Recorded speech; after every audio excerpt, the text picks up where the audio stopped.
This is another person's video. This person starts by saying, I am joy. When you live from the heart, life is light. You begin to expand the potential of your brain to maintain an aura of joy and love. Um, wait. That exists, that is a much more abundant nature than picking flowers from a beautiful field. Picking flowers may give you energy to get to that joy and love, but if you are always in a meditative state producing auric reflections of love and joy, then you have that abundance and you can bring that abundance into as abundant action. That's called raising the system. Okay. No matter how much joy you feel, this won't stop the abuse in any way. This will not stop dishonesty within others or yourself. It will not stop abusers from abusing. It will not stop children being programmed to destroy and exploit. It will not stop those who have profit as their big goal in life. When you are in a meditative state and feel joy and producing auric reflections of love and joy, whatever that may be, you're simply doing that to yourself by your own mind. What you should ask yourself is, are you looking at who you are in totality in this world? And how people become abusers, how the system is maintained, how you're able to feel joy but many are not. Because you have money. Many people in this world starve and suffer. Animals are abused in slaughterhouses or for profit. It's easy to focus your mind on feeling joy when you got money and you're in good health. Try to do this as one of these beings. You won't stop the system from creating this abuse. You can stop it by first stopping yourself from following your programmed mind and being the slave of feelings. To direct yourself even when you don't feel joy, or to stop yourself when you feel frustration, for example. To then work on a change for the system so that at least all beings on the planet can be fed and have drinkable water and healthcare. Else you're merely playing into the status quo like a good little slave, doing whatever you can to feel joy and so-called love, but not living love for real, but only having an idea of what love is based on feelings. Love is real when you live it and when it's not based on a limited thought or a construct or attachment or a feeling. It is to do what's best for all and treat all as you would want to be done unto you. Abundance is real when you bring it, not when you think about it or feel it. This won't put food on a starving child's plate. It only serves your own egoism that way. Then the person imagines on how like attracts like, and he is joy and love, and that he will attract such people as well as for harmony and love and equality, and that it will grow and grow, and then the whole planet will do it. And then saying, if I breathe out stress, my back is hunched and I breathe that stress out because work $1 a day, I'm gonna work another day for another dollar. But if I breathe out joy, I work the dollar a day. Today I got $1. I'm gonna work another day for tomorrow another dollar. What's the difference? You're doing the same thing, just one is a burden and the other is lighter. So why the hell not? And that's actually similar to what we suggest, to enjoy what you have to do, to, for example, your job, and let go of thoughts of resistance, for example, to not make yourself unnecessarily suffer and to be here in the moment in the physical. But what is important is that people don't just want harmony and love, but that they are self-honest to investigate life and themselves. Just feeling joy is not enough, because what if one day the energy runs out? Like also doesn't attract like often. I often attracted people who are not like me, many different kinds of people, and some children or babies have a lot of abusers in their present. Would that say that they have attracted him? And it all depends. And big abusers in this world, deliberate abusers, sadists, those who want war and fighting, who care more about profit than life, they won't just say, hey, let's join those people of love and joy. Yes, let's all live equally. Let's give away some of my wealth so that all can live equally. What is necessary to change the system is using it to change it and providing a workable solution to take care of all on the planet.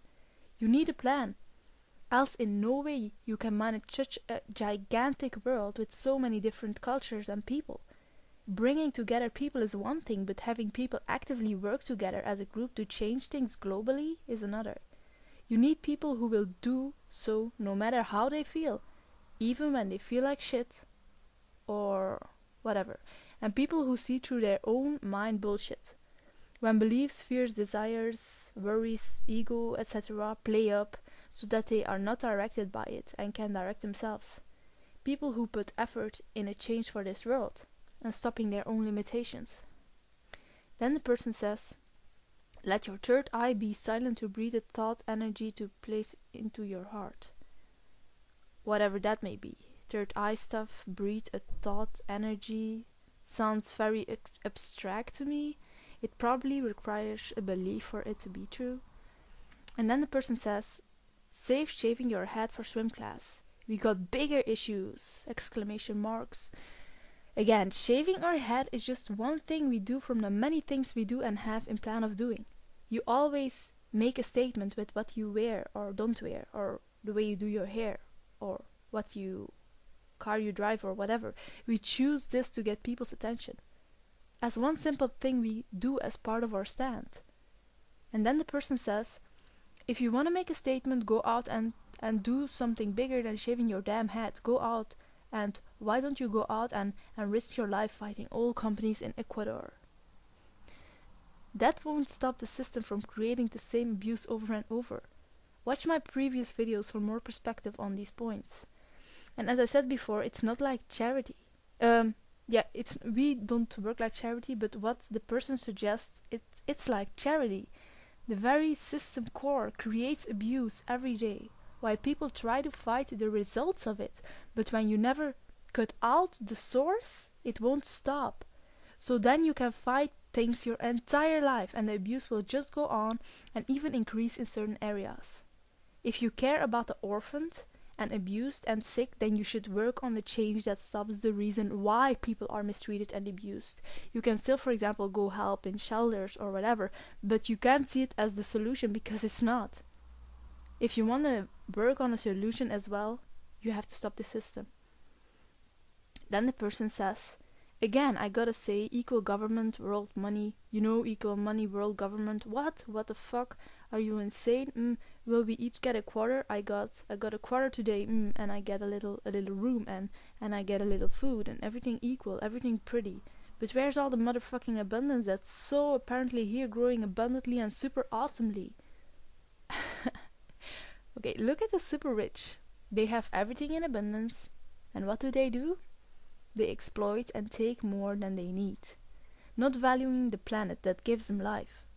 At this stage, a big part of humanity can be trusted with abundance without them taking more. That will cause a negative side effect for the whole, and that's why we need regulations until we can be trusted with life. You can't expect all people on the entire world to suddenly all get along and share and make sure the entire planet has enough and nothing goes wrong, and that they will value other beings such as animals as equals and not mistreat them. You can't believe that will all go smoothly by itself, as if people will magically make it work while they have never been able before and still not today. We need a total re-education, a new system that teaches the value of life to the children, that shows another way is possible and stops the brainwashing. An entire world without exploitation needs regulation, especially in this stage right now. Else you have a dream illusion about the world we live in. And it's time to wake up. Changing this is not going to be easy. We want the super rich to back down some, so the very poor can be raised up. Does this mean everything will be placed in poverty? Hell no! Everyone will have enough and will be able to enjoy themselves and live better as they do now, but not just mindlessly consuming everything without consideration. In what we do, we need to have an eye on the effect of the whole, to care for all. Also, abundance is in many cases not true. We are in the rich countries have lots of stuff because of so many production, which has people slaving away the biggest part of their life. Or more, even in poor countries and in sweatshops. People just can't all have 3 cars. It's unsustainable. If you want a fair world without destroying the whole fucking planet. It's one example, but just do your own calculations. See what the effect is of things. What is required to produce things as they are right now? What it would mean if everyone was able to do that? How do these products get to you? Who would be left to produce it, etc.? Expand your vision. Don't be stuck in your feelings, because that won't provide a solution. Then the person speaks about some kind of drug he uses. Anyway, that's what it sounds like, because he says 5 grams of maca a day, that's enough protein and minerals of all you need all day. You drink this, then you munch some cacao, you'll be sure loving it, baby. You'll be on top of that feeling stuff, good feelings, love stuff that don't want you to feel, that feels so good and it's so abundant, and it makes you have control, and what the external reality wants to tell you you should feel about each experience. Okay, this reminds me of the book I read some years ago. It's called Brave New World, where people drink some beverage to feel good so they won't stand up to the system and be fine with how it is, even when it limits them. So they drink it. It's like the drugs that, like, some kind of antidepressive, it reminds me of. And that's exactly what many drugs do, have people stuck in their own illusions and feelings, while the super rich and while the rich can keep exploiting and using the people as sheep, and while we keep brainwashing each other that everything is normal and alright. You think you have control over reality, but you don't at all. A drug is controlling the way you feel, and in result, your feelings are controlling you. It does not stop a single thing. You just feel good and that's all. Imagine then standing in the middle of a group of starving children and take a look at yourself. Standing high in between those children suffering, sick and dying. See how big of a man you are then. Can you see how fucked up it is? And where's the abundance now?